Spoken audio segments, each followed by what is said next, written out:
The ASICS Superblast is one of the few super shoes that doesn't have a plate, and luckily with V2 it continues with that same idea, but it also brings some welcome tweaks to the shoe. So I've done a handful of runs in the shoe, and I'm ready to give you my first impressions. Quick disclaimer though that ASICS did send me these shoes to review, but they didn't ask me to make this video or are paying me or anything, and all my thoughts and opinions are my own, so let's go ahead and dive into the specs. So the stack height is 45mm in the heel, 37 in the forefoot, with an 8mm heel-to-toe drop. The weight comes in at 8.7 ounces. The price is still $200, and I put this in the Super Trainer category. Alright, now let's talk about some of these changes. The upper now uses a softer, more breathable woven material. The midsole goes from Flight Foam Turbo and a bottom layer of Flight Foam Blast Plus to now using Flight Foam Turbo Plus with Flight Foam Blast Plus Eco on the bottom. The outsole now uses ASICS grip rubber with a more aggressive lug pattern. Let's go ahead and talk about the fit now. So I got my usual size 12, and that's the same that I had in the first Superblast, and I thought that these both fit true to size. They both have good length to them, and I wasn't swimming around or too tight or anything like that. Though I did feel like the lockdown was a little bit better on V2. I didn't have any heel slipping or anything like that to worry about. And overall, if you had the V1, I think that the fit is pretty much the same as that. Alright, so let's go ahead and talk about the ride and my first impressions of this shoe. So right out of the box, you notice that new Flight Foam Turbo Plus midsole material. I thought that it felt softer and bouncier out of the box. I feel like with the previous version, you kind of had to break it in a little bit in order to get that softness. So while I enjoyed the first Superblast right out of the box for everyday training and picking up the pace, I did feel like I needed a few runs in it to kind of break it in, where I started to enjoy it more for some of those slower days and those long runs. I didn't have that same feeling with this shoe. I felt like it was more broken in out of the box thanks to that new foam formula. And because of that, right out of the box, I enjoyed it more for long runs, everyday runs, easy days, and speed days as well. So I found for me personally that it only took a couple of runs in this shoe to get it nice and broken in and how I like it, compared to V1 where I needed maybe at least 20 miles to start it getting that kind of little extra squish that I prefer in my shoes. Again, that's personal preference, but I do think that everybody will agree that this one feels softer and bouncier right out of the box. So I am a pretty tall and lanky runner, and with some of these super shoes that have, like 50mm of stack and a plate in there, it's hard for me to compress all that foam and get the nice bounce back from it. Luckily, I don't have this issue with the Superblast. Even though it is 45mm of foam, there is no plate in there, but I'm still able to nicely compress that foam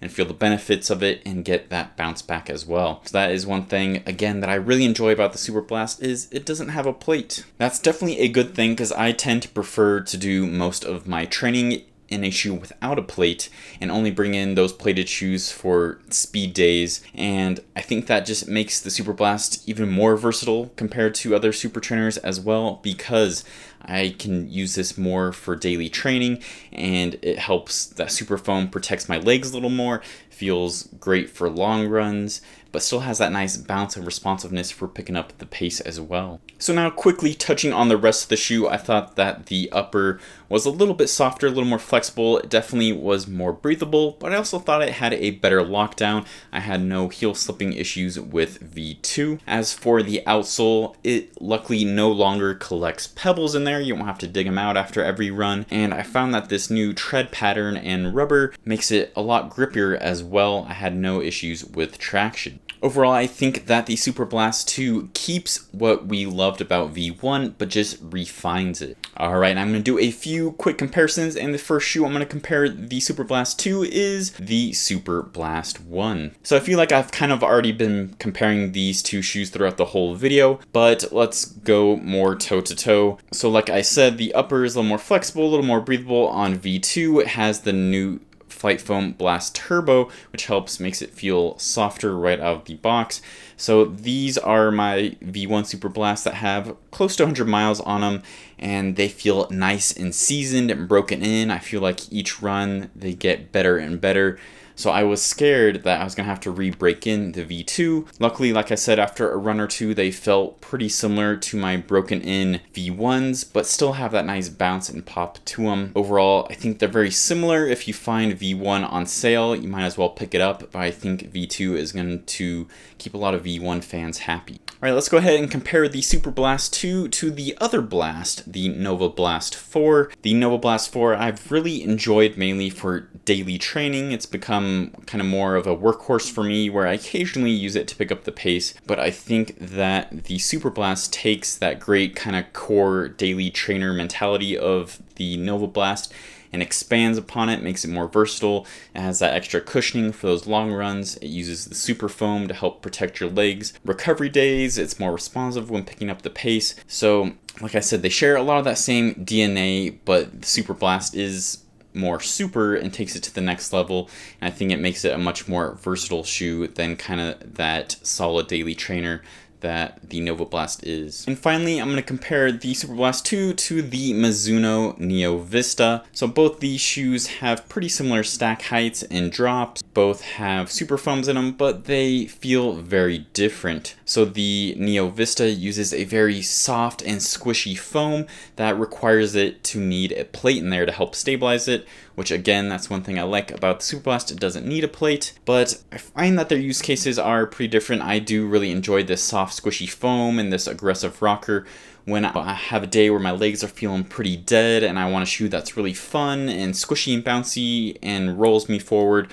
So I tend to go for something like the Neo Vista, but I feel like the Superblast is definitely more versatile and definitely does a much better job of being more of a workhorse where you can put on those daily miles, and it handles those very well. So while the Superblast 2 might not look like a big change, I think it made tweaks in all the right and important places, with that more flexible, more breathable upper with a better lockdown, that bouncier, lighter, more cushioned midsole with the new foams in there, and that grippier outsole that doesn't collect pebbles anymore. I think that it takes the Superblast V1 and then just kind of ups it a notch. So I don't think that these changes are drastic enough where V1 lovers are gonna hate this shoe, but I do think that they are big enough where it might attract some people that thought maybe the V1 wasn't quite their jam, just a quick run out of the box in them. So despite this high price tag, this shoe is kind of a one-stop shop, as in it's very versatile and it can replace